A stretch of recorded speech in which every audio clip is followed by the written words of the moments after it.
Serial வந்ததுக்கு அப்புறம் நெறைய பேர் வந்து ரெகக்னைஸ் பண்ணி, ஸோ லைக் ஆடிஷன்ஸா நெறைய ட்ரை பண்ணிட்டு இருந்தேன்.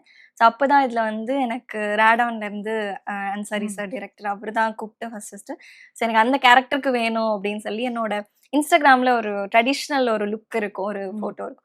ஸோ அது பார்த்துட்டு அவர் வந்து அந்த லுக்ல எனக்கு வேணும்னு சொல்லி கூப்ட்டாங்க. ஸோ அப்படி அங்க போய் ஒரு ஆடிஷன் அட்டெண்ட் பண்ணி, ஸோ அப்படி கிடைச்சது தான் அந்த சீரிஸ் ஆல்சோ. அதுவுமே இப்போ சூப்பரா போயிட்டு இருக்கு. ராதிகா மேம் மீட் பண்றது ஏதாவது உங்களுக்கு கிடைச்சதா? மீட் பண்ணீங்களா மேம்? ஒரு தடவ மீட் பண்ணேன். ஸோ இப்போ நடுவுல ஒரு லாஸ்ட் வீக் ஒரு இருக்கும்னு நெனைக்கிறேன். ஒரு 8 டேஸ் பிஃபோர் இருக்கும். ஸோ அப்போ வந்து அந்த சீரிஸ் நல்லா போயிட்டு இருக்கறனால மேம் கூப்ட்டு அப்ரிசியேஷன் கிடைச்சது அவங்க கிட்ட. ஓ சூப்பர். ஸோ அதெல்லாம் வந்து செம்மையா எப்படி ஃபீல் பண்ணீங்க மேம் கிட்ட இருந்து ஒரு ரெஸ்பான்ஸ் கிடைக்கும்போது? I was happy. பிகாஸ் ஏன்னா எனக்கு அதுவுமே தெரியாது.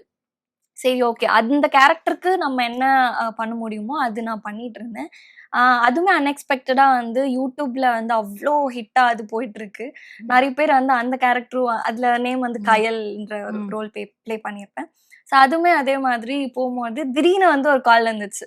ஆஃபீஸ்லேருந்து கால் பண்ணி இந்த மாரி மேம் மீட் பண்ண சொல்றாங்க. ஸோ நீங்க காலையில 10:00 வந்துருங்க அப்டி சொன்னாங்க. So surprising. அன்னைக்கு நைட் எல்லாம் எனக்கு வந்து ஐயோ!